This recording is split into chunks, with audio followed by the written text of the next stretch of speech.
C'était au tour de Joshua aussi, mais je peux vous assurer qu'il m'a laissé sur ma faim, les gars.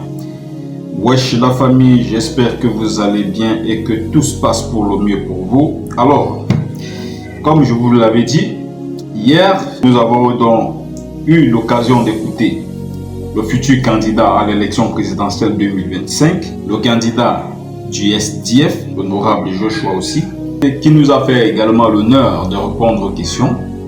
Cette vidéo sera beaucoup plus courte que celle de Maurice Kamto, les gars.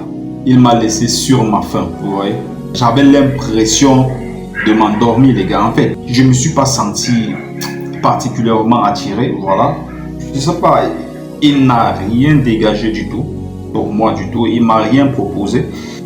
Donc, j'avais l'impression qu'à chaque question qu'on lui posait, voilà, le gars ne savait pas quoi dire. Il n'avait rien à proposer, voilà, aux Camerounais. Il avait toujours cette hésitation-là, hein, à répondre aux questions. Voilà, donc personnellement, je l'ai trouvé très froid. Très froid. On dirait que pour lui se présenter, là, je sais pas, on dirait qu'il veut juste remplir une formalité, mais au final, même s'il dit que voilà, il sait qu'il va gagner des élections, mais les gars, franchement, pour ma part, bon, chacun se fera son propre avis, les gars. Chaque Camerounais est libre de faire son choix. Voilà, mais pour moi, je vous le dis encore, comme je l'ai dit lors du passage de Maurice Kamto, il m'avait fait forte impression, très bonne impression déjà d'ailleurs. Voilà, je l'avais trouvé assez simple, il répondait vraiment aux questions, vraiment agréable quoi. Il a fait plus de 2 heures, presque 3 heures de temps sur le plateau de Valérie Ndongo, mais on avait l'impression qu'on voulait écouter davantage. Ouais. Donc, pourtant avec Joshua aussi, c'était à peine 2 heures, moins de 2 heures de temps, mais en fait, on s'ennuyait quoi. Il n'avait rien à proposer aux Camerounais, absolument rien, je vous jure.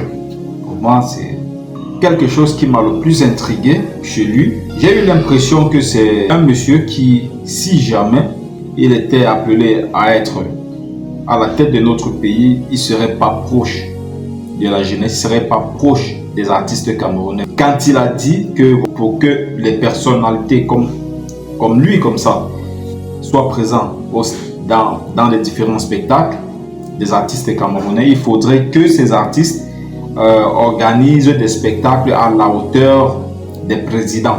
Vous voyez? La question donc, moi j'aimerais juste lui poser, est-ce qu'il ne pense pas que c'est à eux de mettre les artistes à ce niveau-là?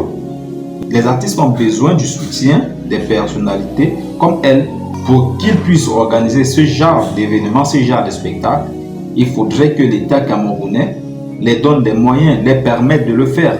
Sans moyens, comment est-ce que ces artistes, aussi talentueux qu'ils soient, ils ne peuvent rien faire, les gars. En tout cas, pour ma part,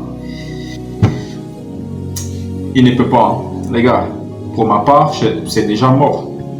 C'est déjà mort. Voilà pourquoi je vous disais, cette émission aura un grave incident sur les voix des Camerounais, les gars. Je n'ai écouté que 2. Et pour l'instant, c'est lui qui en sont vainqueur, c'est Maurice Kamto. Nous espérons également écouter les autres candidats très prochainement. Une vidéo très courte, juste pour donner mon ressenti, moi, personnellement, concernant Joshua aussi. Donc, pour ma part, j'ai trouvé qu'il n'avait rien du tout à vendre au Camerounais, il n'avait rien à proposer. Voilà, rien du tout.